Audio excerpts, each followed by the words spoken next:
আসসালামু আলাইকুম। আশা করি আল্লাহর রহমতে ভালো আছেন। আজকে আমি আপনাদের জন্য নতুন আরেকটি রেসিপি নিয়ে আসছি। তো আমি আজকে আপনাদের জন্য চিকেন বিরিয়ানি একদম ভিন্নভাবে চিকেন বিরিয়ানিটা করে দেখাবো। একদম সহজ পদ্ধতি, কোনো ঝামেলা নাই, মশলা নাই, তেল নাই। তো এখানে আমি পানি দিয়ে দিছি, পানি গরম করার জন্যে। তো তেজপাতা একটা আর জিরা দিয়ে দিলাম। এর মধ্যে আমি চাল ধুয়ে নিছি, চালটা আমি আগে একটু রান্না করে নিব। তো আমি দুপুরবেলা এটা রান্না করতেছি আমার বাচ্চার জন্য। আমি খুব অল্প পরিমাণ একটু পোলাও রান্না, বিরিয়ানি রান্না করব, সেটা আপনাদের সাথে ভাবলাম যে শেয়ার করে নেই। তো এখানে আমি এলাচ আর দারচিনি ছোট্ট একটু দিয়ে দিলাম। পানি গরম হয়ে গেছে, এর মধ্যে আমি চাল দিয়ে দিতেছি। চালটা আমি 80 ভাগ সিদ্ধ করে নিব আর 20 ভাগ রেখে দেব। তো আপনারা সবসময় যখন ভাত এটা রান্না করবেন 80 ভাগ সিদ্ধ করে নেবেন। তো আমি এটা এখন দিয়ে দিলাম প্রত্যেকটাই। এখানে আমি একটু ভুলে গেছিলাম শুরুতে তেল দিতে, তো আমি 1 চামচ পরিমাণ তেল দিয়ে দিলাম, সাদা তেল। আর আমি এখানে স্বাদ মতো লবণ দিয়ে দিব। বিরিয়ানিটা খেতে সত্যি কথা বলতে অনেক টেস্টি। আপনারা বাসায় অবশ্যই এটা ট্রাই করতে পারেন, খুবই ভালো লাগে খেতে। বাচ্চাদের জন্য বিশেষ করে খুবই ভালো, কোনো মশলা নাই। তো এই যে আমার চালটা সিদ্ধ হয়ে গেছে, এখন আমি চুলাটা অফ করে দিব। অফ করে আমি পরের প্রসেসে এখন ফিরে যাব। ভিতরে শুধু দেখবেন একটু ম্যাশের মতো, মানে একটু ভিতরে রয়েছে। তো এখন আমি দেখেন মাংস নিয়ে নিছি ছোট ছোট পিস করে। তো এখানে আমি টক দই দিয়ে দিছি, আর আমি এখানে গোলমরিচটা দিয়ে দিলাম আর লবণ দিয়ে দিলাম। আপনারা গোলমরিচের পরিমাণটা 1 চামচ দিছি। ভালো করে মাখিয়ে নিতে হবে, খুবই ভালো করে। তো মাখানো হয়ে গেছে। এখন আমি একটা পাতিল নিয়ে নিলাম। পাতিলের মধ্যে আমি এখন একটু করে সাদা তেল দিয়ে মাখিয়ে নিব পাতিলের নিচে। খুব ভালো করে পুরাটার মধ্যে ভালো করে মাখিয়ে দিয়ে দিব।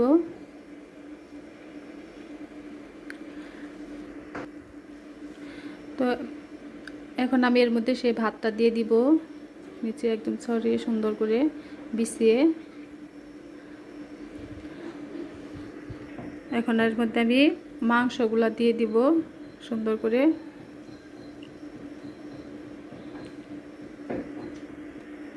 এখন এর মধ্যে দিয়ে দিব রসুন কুচি, আদা কুচি, আদা কুচিটাও দিয়ে দিব, রসুন কুচি, পেঁয়াজ কুচি দিয়ে দিলাম। এটা আদা কুচি দিয়ে দিলাম। আর এখন আমি এর মধ্যে দিয়ে দিব বাটার। বাটার আমি অল্প করে রান্না করছি, এই জন্য আমি অল্প পরিমাণ দিলাম। যখন বেশি রান্না করবেন বাটারের পরিমাণটা আপনারা বেশি করে দিয়ে দিবেন। তো এখন এর মধ্যে আমি কাঁচামরিচের কুচিটা দিয়ে দিলাম। আপনারা যদি ঝাল বেশি খান তাহলে বড়রা খান তাহলে ঝালের পরিমাণটা কাঁচামরিচের কুচিটা বাড়িয়ে দিবেন, যে যে পরিমাণ। আমি বাচ্চার জন্য করতেছি। এখন আমি ধনিয়া পাতাটা দিয়ে দিলাম অ্যাড করে। তো এটার উপরে আমি এখন আবারও ভাত দিয়ে দিব সুন্দর করে বিছিয়ে। এর মধ্যে আমি আবার মাংস দিয়ে দিলাম সবগুলাই, পুরাটাই ঢেলে দিয়ে দিলাম মাংস। সুন্দর করে আমি এটা খুব ভালো করে বিছিয়ে নিব। আর আপনাদের হয়তো সিদ্ধ হওয়ার ভয় থাকতে পারে যে সিদ্ধ হবে কিনা, তা না, খুবই সুন্দরভাবে কিন্তু এটা সিদ্ধ হয়। এখানের মধ্যে আমি রসুন কুচি দিয়ে দিলাম, পেঁয়াজ কুচি দিয়ে দিলাম, আবারও দিয়ে দিব আদা কুচি। এখন আমি এটার মধ্যে দিয়ে দিব বাটার আর দিয়ে দিব এটার সাথে অ্যাড করে ধনিয়া পাতাটা। সবগুলা ভাত আবার সবগুলা আমি ঢেলে দিয়ে দিলাম। এর মধ্যে আমি বাটার দিয়ে দিব। এখন আপনার বিরিয়ানিটা কিন্তু বাটারেই টেস্ট বৃদ্ধি করে দেয়।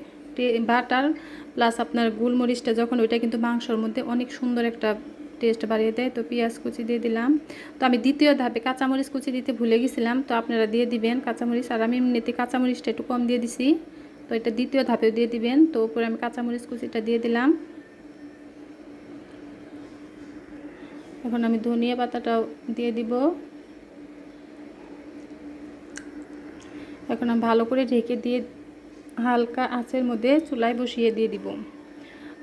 এবং আপনারা হালকা যেন বাতাস ভিতর থেকে বের হতে না পারে বা ঢুকতে না পারে, এই জন্য সুন্দর করে আপনারা চাপ দিয়ে ঢেকে তারপরে চুলায় দিয়ে দিবেন। একদম অল্প আঁচের মধ্যে রাখবেন, ফুল আঁচ না, এবং একদম অল্প আঁচ দিয়ে দিবেন।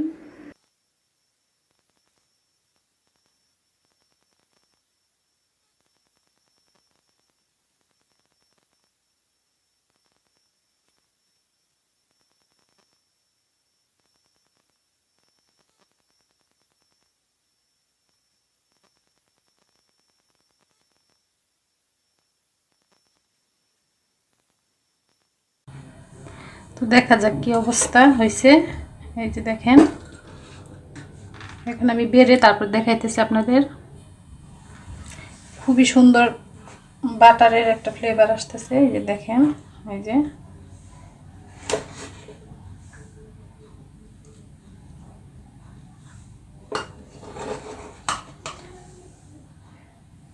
কিচেন রুমে জানালাতে দুপুর সময় অনেক রোদ আসে, আমি জানি না কতটুকু দেখা যাইতেছে ভিডিওর মধ্যে।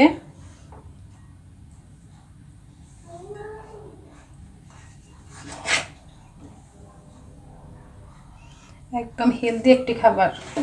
আপনারা এটাও কিন্তু রোজার মধ্যে ইফতারের সময় করতে পারেন, কারণ কোনো মশলা নাই।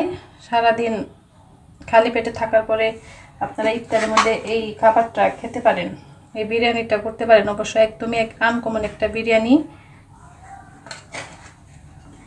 কারণ এটার মধ্যে কোনো তেল নাই, মশলা নাই, একদমই ভিন্ন। বাটারের যে কি সুন্দর একটা ফ্লেভার আসতেছে আপনাদের আমি বলে বোঝাতে পারবো না। তো এই হয়ে গেছে আমার বিরিয়ানি, চিকেন বিরিয়ানি। তো আপনাদের যদি ভালো লাগে অবশ্যই আমাকে লাইক দিবেন, কমেন্ট করবেন, শেয়ার করবেন। আবার দেখা হবে নতুন কোনো ভিডিওতে, নতুন কোনো রেসিপি নিয়ে। আর একটা কথা বলবেন না, অবশ্যই আমাকে সাবস্ক্রাইব করবেন যারা এখন পর্যন্ত আমাকে সাবস্ক্রাইব করেন নেই। আবার দেখা হবে। আল্লাহ আপনাদের ভালো রাখুক, সুস্থ রাখুক। আমাদের জন্য দোয়া করবেন, আল্লাহ যেন আমাদের ভালো রাখে, সুস্থ রাখে। আল্লাহ হাফেজ।